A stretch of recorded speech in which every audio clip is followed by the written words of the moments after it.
Hello and welcome back to Wholesome Bellies, where we cook delicious plant-based food. We have a dessert for you today. This cake is an absolute winner.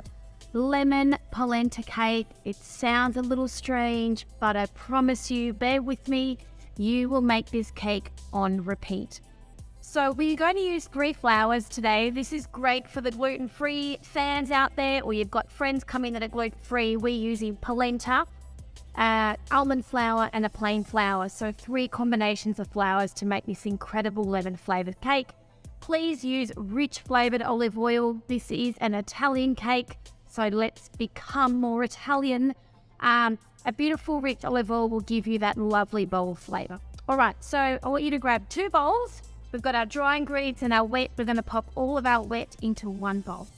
Okay, for our lemon polenta cake, we are working with flax as an egg substitute, plain coconut yogurt, coconut milk, olive oil, maple syrup, coconut sugar, and lemon juice, as well as our dry ingredients, polenta, almond meal, and flour. Okay, so with our wet ingredients, we're going to go with our flax egg. Now, if you are not vegan, you can substitute this for 2 eggs. So we've made flax eggs by mixing every tablespoon of flax, 3 tablespoons of water. So that makes 1 egg. So we're going to pop our egg in first and all the wet ingredients. So you've got your olive oil. We are then going to do our maple syrup. And our lemon juice, so half a cup of lemon juice, in it goes. Now we're using a combination of coconut milk and coconut yogurt. So we've got our coconut milk, the full recipes down below, so all your measurements, or you can go to our website and grab all of that info as well. That's our coconut cream. And the only other ingredient that I like to mix in here is our sugar, so half a cup of coconut sugar.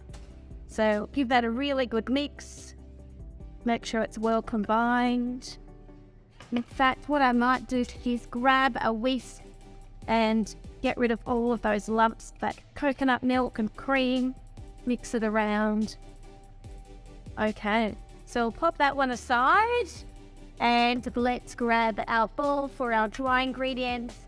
So our dry ingredients, we're going for polenta. Now, it is important to use instant polenta. Instant polenta is par-cooked, so it's the best option. If you use the usual polenta, you're going to get a cake that's very grainy and just doesn't taste great. So instant polenta, in it goes.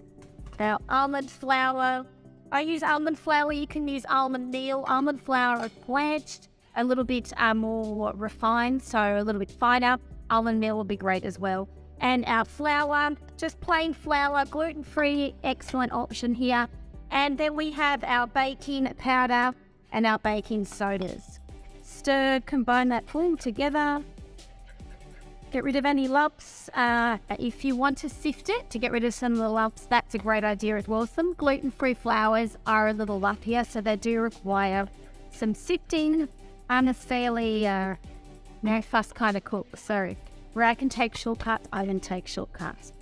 Okay, so we have our flour and our wet ingredients, and simply we're going to tip those dry ingredients into the wet and mix that all together. Now, to get that really strong lemon flavour, in my recipe I have suggested the rind of 1 entire lemon. Now, if you are lucky enough to get your hands on some good quality food grade essential oils, then you can use that. So we are using the Lemon doTERRA essential oils. This is a concentrated form of lemon, so it is excellent quality. You must use a food grade extract and one that is good quality and not an essence. So we're going to pop in, let's say about 6 drops. So we're going to 1, 2, 3, 4, 5, 6. Give that a good stir through. And there we have it. So you should have a mixture that's lump-free. It should be like a consistent, usual sort of cake batter type mixture. There we go. We're going to pop it into a greased tea. So I've got a springfall one. I find they're the best. I've lightly oiled that, and we're going to simply just pour that in to the tin. So this is a 20 centimeter cake tin. You want to fill it about 3/4. Now this is the kind of cake that will rise, but it's not going to rise like most of your cakes. So you can quickly, there we have it. We are going to bake that for 40 minutes at 180, and I'll come back and I'll show you how incredible this cake is. And here we have our beautiful lemon cake. I've just dusted that with icing sugar. I've kept it really simple. Here is my piece to try. Can serve it with ice cream, coconut yogurt. It's not overly sweet. It's very moist inside. I hope you really enjoyed this cake.